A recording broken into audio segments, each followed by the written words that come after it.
Salut à tous, ravi de vous retrouver sur canalturf.com pour évoquer le programme dominical de ce 28 mars. Nous commencerons par la réunion principale. Elle aura pour cadre l'hippodrome d'Auteuil, un hippodrome d'Auteuil qui présente un quintet et qui propose également des courses intéressantes. J'aurai ensuite des informations à vous transmettre concernant la réunion 3 sur l'hippodrome d'Agen, où j'ai pu m'entretenir avec certains drivers et entraîneurs et participants. Sachez également que nous aurons un coup de cœur à vous indiquer en réunion 4 sur l'hippodrome d'Amiens, avec notamment Géry Planck qui aura plusieurs partants. J'ai eu l'occasion de converser avec lui en cette fin de semaine. On commence par le quintet, le prix Luther 3, vous le savez, un steeplechase pour les chevaux de 5 ans et au-dessus, une affaire de spécialiste. J'aime beaucoup le 8 Milanesca, qui après 2 chutes enregistrées à Pau, a remis les pendules à l'heure en se classant 3e d'un quintet référence, le prix Carcimon, disputé dernièrement, sa chance est prépondérante. Elle devra toutefois redouter le 4 Darling Debord, un bon cheval. 8 podiums, dont 4 victoires en 18 courses courues. Cheval qui a couru le Grand Prix de Pau cet hiver. Il revient ici à Auteuil avec des ambitions. Attention également au numéro 7, Gentilhomme, un cheval qui n'a que 5 ans. Et il a pourtant dévoilé un certain potentiel. Il vient de faire sa rentrée en haie à Angers. Il revient sur le steeple avec de solides ambitions. C'est une bonne chance, le 7 Gentilhomme. Je rachèterai également le 12 Fanfaron Spécial. Je sais que Patrice Quinton l'aime bien. Il l'estime capable de s'illustrer et de jouer les premiers rôles à ce niveau de compétition. C'est un cheval qui vaut mieux que ne l'indique sa 7e place enregistrée dans le prix Carcimon. C'est un bel outsider, le 12 Fanfaron Spécial. On retiendra également le numéro 6, Montgérou, qui connaît bien cette course. Il s'est classé 4e il y a de cela 2 ans, en 2019, de cette course. Il va accuser des progrès sur sa course de rentrée. Le 14, Dernier Cri, est taillé pour réussir à ce niveau. Le 11, Dollar des Mottes, est un cheval régulier depuis ses débuts. 3 victoires, 7 places en moins de 20 courses courues. Le bémol, c'est qu'il effectue une course de rentrée. Je retiendrai également le numéro 3, Irja As, laquelle est assez régulière et peut ici venir brouiller les cartes. En cas partant, on citera le 10, Diffley River Han. Résumé chiffré pour ce quintet du dimanche 28 mars à Auteuil. 8, 4, 7, 12, 6, 14, 11 et 3. Je répète, 8, 4, 7, 12, 6, 14, 11 et 3. L'épreuve est relativement ouverte à mon avis. Difficile de dégager des bases de jeu. Concernant la suite du programme, dans la première, difficile d'aller contre le 105 Edward d'Argent. Il a tout pour plaire, c'est à mon avis, c'est le cheval de la course. Il a couru 19 fois, et en 19 fois, il n'a jamais terminé plus loin que 4e. Une 4e place enregistrée en débutant. Et depuis, après ses débuts, il a toujours conclu sur le podium. 13 victoires, auxquelles s'ajoutent 5 places sur le podium, du 18 sur 19 dans les 3. Le cheval vient de faire sa rentrée à Compiègne en haie. Se classant 2e, il revient sur le steeple, sa discipline de prédilection.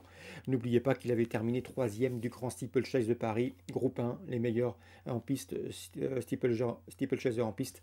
C'était en 2018. Ici, le cheval court un petit peu tout seul, c'est le 105 Edward d'Argent, le cheval de la course dans cette épreuve réservée aux Gentleman Riders. On lui posera son compagnon d'entraînement, autre protégé de David Coutin, le 106 Kick Up, qui n'a que 5 ans, mais c'est un cheval de qualité. Et le 102, Winayef, toujours un gambe malgré le poids des années, il a 10 ans. 105, 106, 102, préférence au 105 pour un jumelé ordre ou pour des jeux simples. Dans la 4e, j'aime beaucoup le 404. C'est Bliss Forever, un cheval qu'on a bien connu en plat, qui a montré des qualités en plat et qui, pour ses débuts en haie, eh bien, a fait sensation en s'imposant dans le prix Rohan. À mon avis, ici, dans ce lot, le cheval devrait pouvoir confirmer sans trop de problèmes. On lui opposera un autre protégé de David Coutin, décidément David Coutin qui aura de bonnes chances, Edouard d'Argent, Kick Up, Bliss Forever, mais également le 406, c'est Reliable Sun qui a bien fait également en haie, et qui pour ses débuts, en plat, pardon, qui pour ses débuts en haie, s'est classé 2e cet hiver à Pau. À mon avis, lui aussi devrait pouvoir faire un bon cheval d'obstacle, 404-406. Dans le prix hypothèse, le temps fort de cette réunion dominicale, groupe, nous retrouvons au départ les cadors de la promotion, le 1, Gallo-Marin, le 3, Paul Saga, et le numéro 2, bien sûr, l'Autonomie. Ces trois-là ont formé dans cet ordre le trio gagnant du Grand Prix d'automne en fin d'année dernière. Ma préférence ira à l'Autonomie, c'est une championne, une habituée du succès. Elle a tout pour plaire. C'est vrai qu'elle effectue une rentrée, mais on sait qu'elle se présente généralement bien sur sa fraîcheur. C'est une toute bonne jument, sans doute la meilleure du moment. Et à mon avis, elle peut prendre sa revanche sur Gallo-Marin et sur Paul Saga, qui ne sont pas non plus les premiers venus.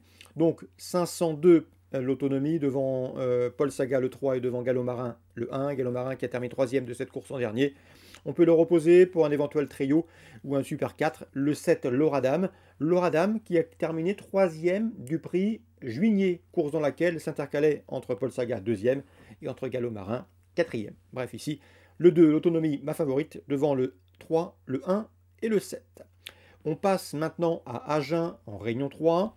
Dans la 4e, je sais que PM Manceau, Pascal Maurice Manceau, aime beaucoup le 407. C'est Amiral Nelson, un cheval de classe, qui a montré de la qualité. Il n'a pas toujours été vénère au cours des dernières semaines, souvent gêné, souvent enfermé, mais il a souvent bien fini avec la manière. C'est un cheval de qualité, l'un des meilleurs de la promotion dans l'écurie de PM Manceau. Le cheval ici me semble en mesure de s'imposer, et ce, une carte intéressante, donc avis aux amateurs de jeu simple. Le 407, Amiral Nelson, il a largement la pointure d'une course comme celle-ci. Je lui poserai toutefois, bien sûr, le 2 dans cette épreuve. C'est Aladdin d'Argent qu'on vient de racheter. Il a été disqualifié dernièrement. Mais s'il est sage, il peut parfaitement inquiéter notre 407, 407, 402. Attention également au 404 Havray. J'avais eu l'occasion de m'entretenir avec Pierre-Éric Lemoyle. Je sais qu'il aime bien ce cheval. C'est un cheval pas toujours discipliné, pas toujours sage, assez compliqué à comprendre. C'est un cheval qui progresse et qui est passé par le trot monté. Ça semble avoir assagi. Et en classe pure, il vaut lui aussi une course de ce type. Donc la 4e à Agen, le 7, le 2 et le 4. On passe maintenant à la 6e. J'ai eu là, dans cette course, l'occasion de m'entretenir avec Stéphane Bouisson. Stéphane Bouisson qui aura 3 partants au cours de cette réunion agenaise. Sa préférence va bien sûr au 617 Flash Royal. C'est un cheval qu'il estime. C'est le fer de lance de son écurie. Un cheval qu'il a toujours préservé. Un cheval qui lui a donné raison. Il a bien fait l'an dernier où il a gagné plusieurs courses. Il a eu ensuite un break durant l'hiver. Il vient de faire sa rentrée. Le cheval est bien. C'est vrai qu'il doit rendre la distance, mais son entraîneur l'estime capable de jouer les premiers rôles. Il aurait souhaité mettre un pilote, en tout cas un cash driver dans le sulky, mais ceux qui ont fait le déplacement étaient déjà pris. Donc le 617 Flash Royal, première chance au dire de son entraîneur Stéphane Bouisson, malgré son rendement de distance. On lui posera des chevaux qui partent au premier poteau, avec notamment Fresca de Vandel, qui vient de s'imposer plaisamment sur l'hippodrome de Bordeaux, c'est le 611, également le 7, dans cette épreuve, c'est Floréal, un cheval qui parfois connaît des soucis d'allure, mais il a le potentiel pour briller à ce niveau. Donc mes préférences, le 17 dans la 6e, suivi du 11 et du 7. Amiens, Réunion 4, je vous le disais, Jerry Planck, avec lequel j'ai eu l'occasion de discuter, aura plusieurs partants. Il compte surtout sur le 605 Crossi, qui d'après lui est compétitif dans cette course. Crossi qui a les moyens de conclure sur le podium. Donc si la cote vous en dit, pourquoi pas investir sur le 605 Crossi. On lui posera le 601 Igrov Dan, qui pour sa course de rentrée a bien gagné dernièrement sur l'hippodrome de Mont-de-Marsan. C'est un cheval qui ne sera pas dérangé par l'assouplissement des pistes. 605 et 601, mes deux préférés, à Amiens en Réunion 4. Voilà pour les infos dominicales de ce 28 mars. Si ce programme vous a plu, n'hésitez pas à le liker, à en faire profiter et à le faire savoir. Nous on se retrouve très bientôt sur canalturf.com bien sûr.